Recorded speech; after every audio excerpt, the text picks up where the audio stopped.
Because if the vegans are so hell-bent on getting everybody in the world to understand how important it is to get your calories exclusively from plants, how important it is that we don't engage in practices that exploit animals, if the vegans are so passionate and interested in other people becoming like them, you would think they would choose a strategy that's going to be most optimal for convincing other people to do what it is that they are doing. You would think that would make sense.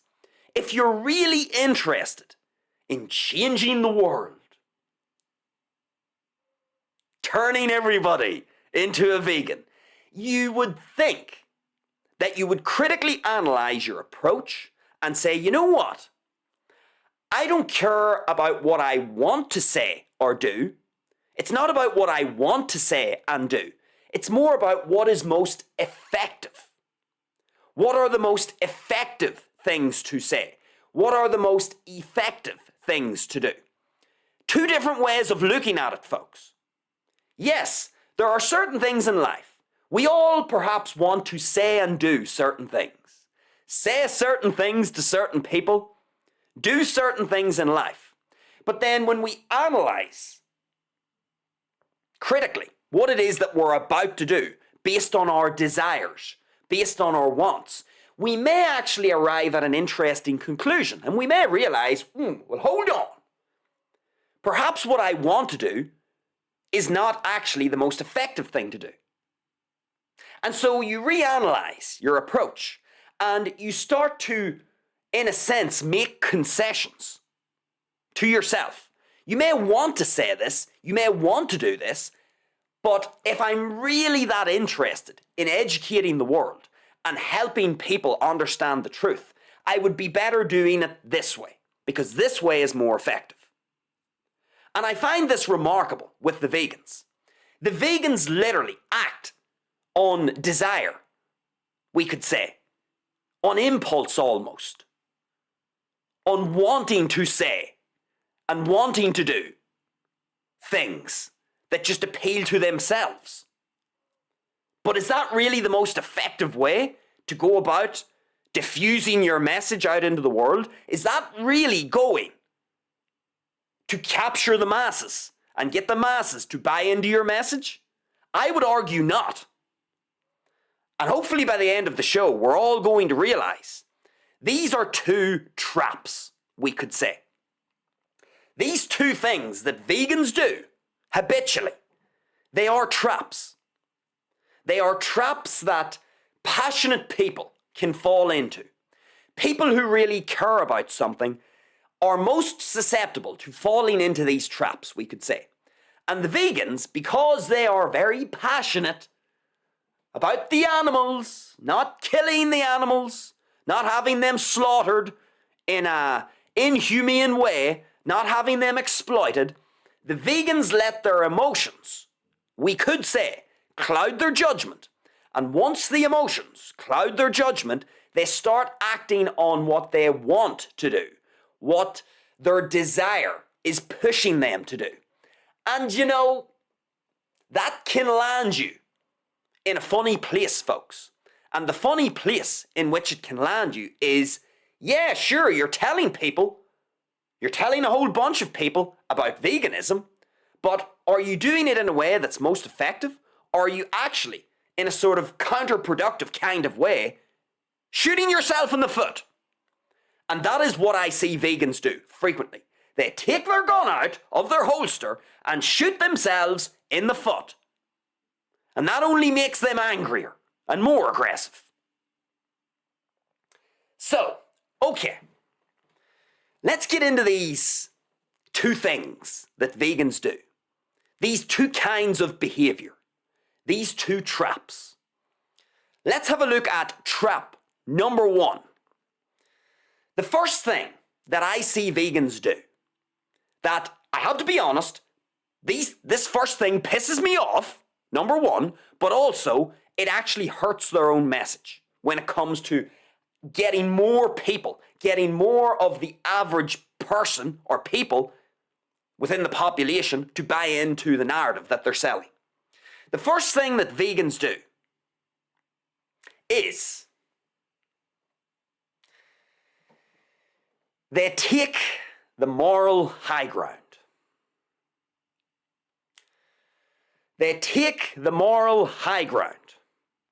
Folks, if you really want to piss someone off in life, you know a great way to do that, a great way to really piss someone off, a great way to get someone not to listen to what you're saying, but to just have the red mist descend and have them get into an extremely defensive, argumentative state. A great way to get someone into that state is for you to take the moral high ground. What happens when you take the moral high ground? Well, whether you realize it or not, folks, when you take the moral high ground, you position yourself here and you position everybody else here. So everybody else is down here and you're up here. And you know what you're doing? You're looking down your nose at everyone. And when everybody looks up to you, all they can see is you looking down your nose at them. In other words, what are you signaling to people when you take the moral high ground? What you are signaling is, I'm better than you. I'm morally superior to you. I have more conscientiousness than you. Fundamentally, I'm better than you as a person. My character is made of sterner stuff than your character. Now, folks, how do you think someone is going to react to you if that is the stance that you take? If you take a position whereby you're up here looking down your nose at people and signaling that you're better than them, that you're morally superior to them, that you're more righteous, that you're a better person, that you're more empathetic. We could keep going, folks. When you start signaling superiority morally to other people, that gets people really pissed off. And the vegans are superb at doing this. The vegans are just great at positioning themselves above everybody else, looking down their noses, and basically viewing people like shit on their shoe. Now, I understand. Some vegans this may not be their intention. They may not be intentionally doing this, but this is the end result of their actions and their words. And so, folks, when I looked at this dude who was debating these 20 meat eaters during this Jubilee debate, within 20 seconds, I just looked at the dude. He hadn't really said anything yet. I just looked at him. And he was sitting back like Lord Schmuck. I have the universe figured out. Yeah. I'm your moral superior. Come debate me. He was sitting there, oh so cool.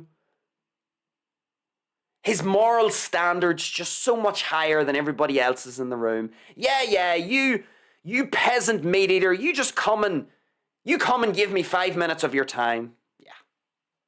I've it all worked out.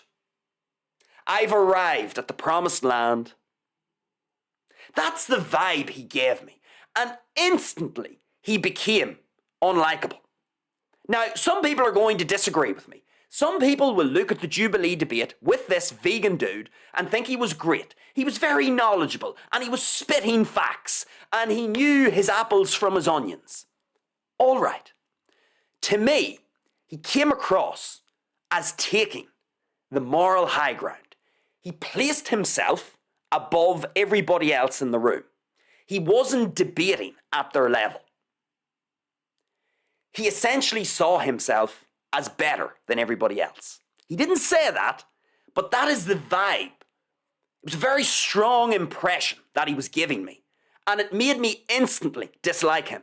Before he had even said anything. Just a first impression. It made me dislike him. It felt like he was debating, looking down his nose at the other people. And folks, consequently, how do you think the debate evolved? For the 10 minutes that I was watching it, it was hostile. You know, and you might say, oh, well, that's the way the Jubilee sets it up. The Jubilee sets these debates up so that they are hostile, so that they can clip out little parts of the debate, throw them out onto social media and get people to watch the longer video. I'm sure there is a bit of that. But from the 10 minutes that I saw, the dynamic between the vegan and the meat eaters was hostile. Right from the get-go. Hostility. What is there to learn, folks, when you set up a hostile dynamic? What's there actually to learn there? This vegan dude looked like he had already put his flag in the ground. He already had his conclusions about the world, about veganism, about meat eaters. He looked like he was arriving there with as closed a mind as you could imagine. And that's what I mean. He was already entering the debate smug and arrogant. That's, again, whether he was or not, that's the impression he gave me. Smug, arrogant, morally superior. What do you expect to happen when you get into a debate with that sort of an attitude, with that sort of a posture? How is anything productive going to come out of a debate? Because the meat eaters, they're already, these people aren't, say what you want, but humans are pretty good at picking up on basic body language. All the people would have known that this was a hostile setup. And it's unproductive. And that's why I lost interest after 10 minutes. Because I'm watching this vegan dude. He has precisely zero openness. He's not really listening to the meat-eating people. He keeps interrupting them. He keeps talking over them. And he sits back like the king of the mountain, as if he is their superior somehow on this imaginary moral plane. So folks, that is no way to engage people. If you're actually interested, if you're genuinely interested in getting the vegan message out there, the last thing you want to do is come across as unlikable. You're actually shooting your own credibility in the foot. Now look, I'm sure a bunch of vegans watched this and got down into the comments section and went, oh yeah, he slayed the meat eaters. Oh, you see the facts that he was spitting? Oh, it was just, and then they're on boners in the comments section. Or the women, they're down in the comments section wet, looking at this dude. Spit the facts. So we've got a bunch of vegans, probably, down in the comments section, either on a boner or wet, as they view this dude, their figurehead, giving it the big one to these meat-eating people. Bollocks, folks. I'm not interested in that. All that vegan dude looked like he was there to do was to try and hammer these meat-eating folk into the ground. It didn't look like he came into the debate with an open mind, curious to see what other people would say, curious to see if he himself has overlooked something in his own worldview, in his own approach. He looked like he was just a closed book. He was there to preach, to talk over everyone else, to preach, and ram down everybody else's throat. Which brings me on to point number 2. Speaking of ramming things down people's throat. Because not only do the vegans instantly, a whole bunch of them, they take a position of moral superiority, looking down their noses at other people, basically sitting like a yogi on the top of the mountain, like they have life sussed out. They are just morally superior, more conscientious, better humans. Not only do vegans tend to take that approach when they're talking about veganism, but they do a second thing, folks, which is they force their worldview onto other people. Force. Folks, let me tell you something. I'm going to give you an example of where this has actually happened to me in real life, of someone forcing their worldview, what they think is right for me, down my throat.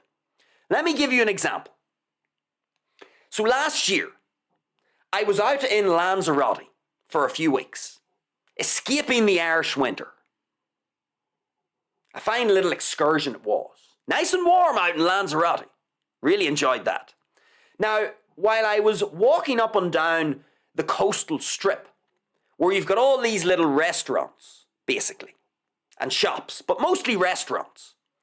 So as you're walking along this little coastal boardwalk, this little coastal strip, you have all of these different restaurants, and it's a hive of activity.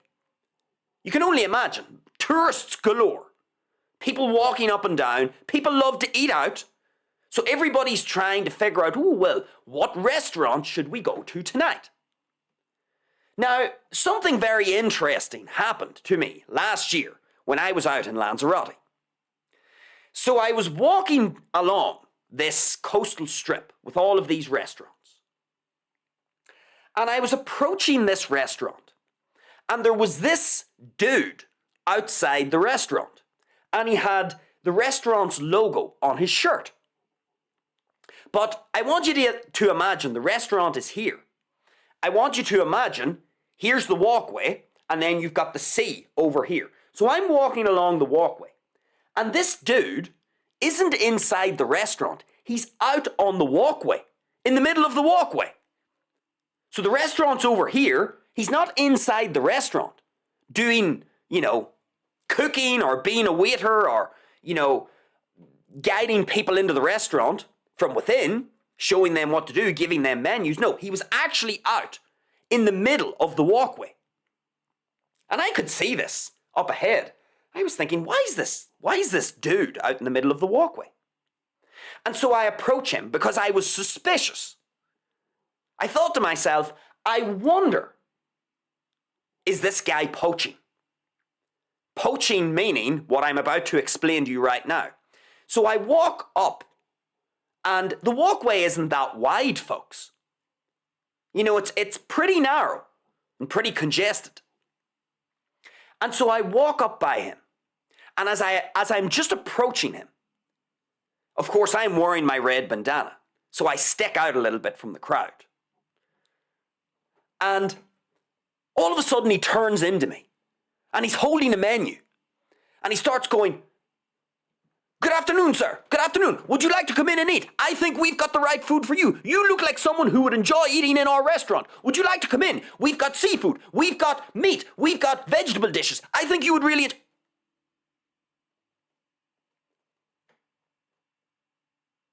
This dude, I didn't ask him anything. I didn't engage him. I didn't want to talk to him. But as I walked past him, he turned into me and he started to force down my throat what he thought was best for me. And of course, in this case, he thought that the thing that was best for me in that moment was to just turn on a dime and go into his restaurant and start eating some noodles and have a ribeye steak. That's what he thought. And notice, folks, what he did. And then he was talking very quickly. He had very good English. He was talking very quickly. And I was trying to get a word in. I was like, "No, sir, I'm not out to eat. I'm just out for a walk." Oh, but I'm sure you would really enjoy coming in here. How about, we take you in and we show you a little bit of the menu. And I'm like, whoa, I'm fine. I'm out for a walk. I don't want food. But are you sure, sir? Are you sure? Because you look like you're in good shape. You look like we could feed you. He goes back for thirds.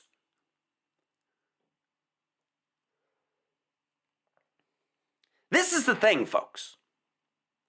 In life, when someone tries to force their worldview or what they think is best for you down your throat, that is a red flag, and quite a big one. Because if this dude's restaurant was so good, if it was just so good and so marvelous, and the noodles and the ribeye and the vegetable dishes were just so outstanding, then he wouldn't need to be out in the middle of the walkway trying to convince me of all of this, would he now? Word of mouth would travel quickly. People would know how great this restaurant was. And it was funny, folks, because you see, whenever I turned around and looked inside the restaurant, how many people do you think were in eating? That's right, precisely 0. So I'm looking at all of these other restaurants. They are filling up nicely. Some of them are quite full already. This dude's restaurant is fucking empty. Ghost town in there. The waiters and the chefs are flicking noodles and beans at one another to entertain themselves. They look bored out of their bollocks. And this is one of the things I use, folks. When I'm listening to someone, not only am I on the lookout for someone taking the moral high ground, but I'm also on the lookout to see how aggressively and how much force is someone using to try and convince me of something. Because the more force and the more aggression that someone uses to try and convince me, the more suspicious I become of what it is that they are trying to sell me. Because if the idea is so good, if it stands upon incredibly solid foundations, then the idea, the proposal, will speak for itself. It doesn't need you forcing it down my throat. Does it now? And this is a classic trap that the vegans fall into. How often, folks, do you trust someone who is giving you a very hard sell? If you encounter a salesman or some sort of a fucking waiter / salesman that I encountered out in Lanzarote, and they basically borderline harass you. They're very invasive. They're in your personal space. They are making assumptions about what you want. They're trying to force their worldview down your throat. How open do you feel to listening to that person's message when they treat you like that? It creates instantaneous suspicion.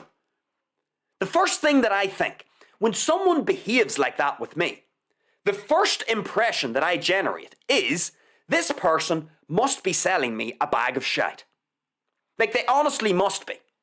Now, it may turn out that they are selling something better than a bag of shite. But first impressions, folks, if you're having to sell that hard, you, if we're talking probabilities, must be holding a bag of shite that you're trying to offload. And this is what the vegans do. The vegans try to force their worldview onto everyone. And it's so counterproductive. It's bananas. Bananas in fucking pajamas. How counterproductive this is. Think of it even more basic, folks.